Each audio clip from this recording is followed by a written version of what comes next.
there has been an uproar in the amount of people who are now eating vegan. A lot of it has been encouraged by the movie What the Health, and if you haven't seen it, I suggest you take a look at it. Maybe not, because it might change the way that you look at your food and what you're eating and how animals are treated and processed before you eat them. I decided to embark on a vegan lifestyle because I've had some negative effects that happened within my body after eating excessive animal protein.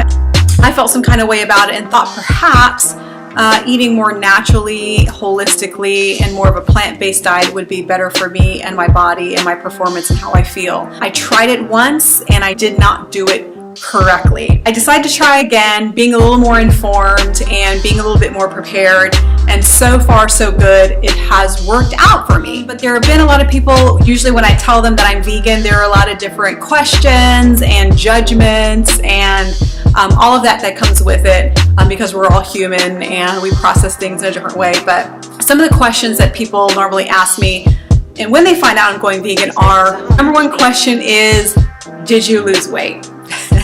Yes and no. The first time I did it, I lost weight, but then I started gaining because I wasn't eating properly. Just because something says it's vegan doesn't mean it's good for you.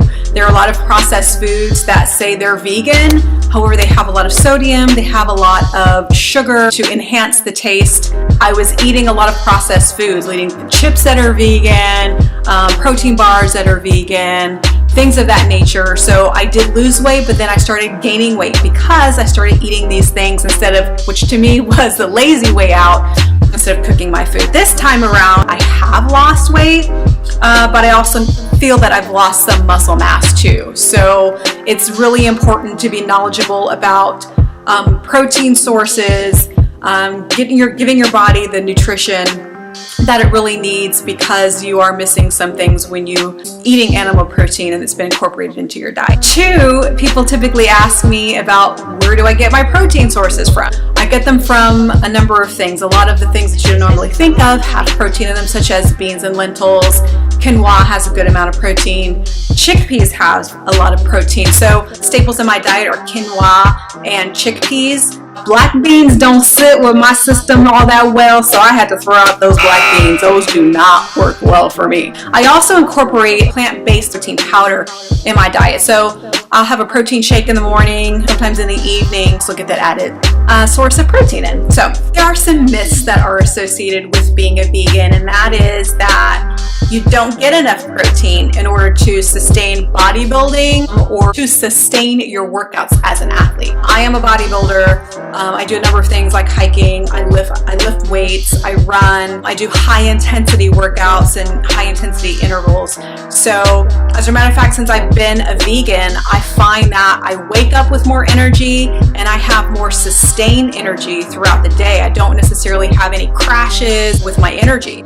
I do feel sometimes if I haven't had enough calories, I can feel sluggish, but I have noticed that my energy is pretty consistent throughout the day on a plant-based protein, which is awesome. And I can have some kick-ass workouts on eating a vegan diet. So I haven't found that to be insufficient. I do find that traveling with it can be somewhat difficult. If I travel a lot and I fly internationally, that's one thing that I can't take my food, so it's a little bit harder to find things that to fit into my diet. I can't just go down the street and go get me a burger or some chicken nuggets or whatever. You have to be mindful of where you're going, kind of do your research before you're traveling and find out those places that you're able to have options. I find most hotels will offer a salad or something of that nature. It's not as easy as it was before, but if I'm prepared, then I have no problem. I don't know, guys, so far so good. If you're thinking about being a vegan, what are your obstacles and what are you finding are your roadblocks embarking upon the vegan journey?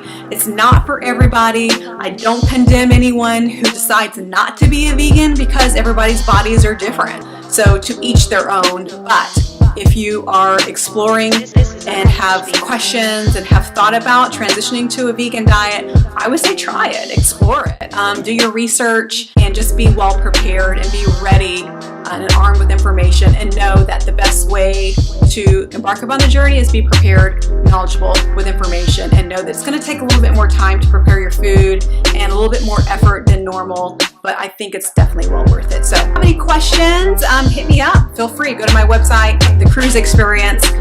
Feel free to reach out. If I have some answers for you, I'll be happy to give you my knowledge and my experience. And if I don't have the answer, I will definitely try and find it or point you in the right direction. That's it, everybody. Have a great week.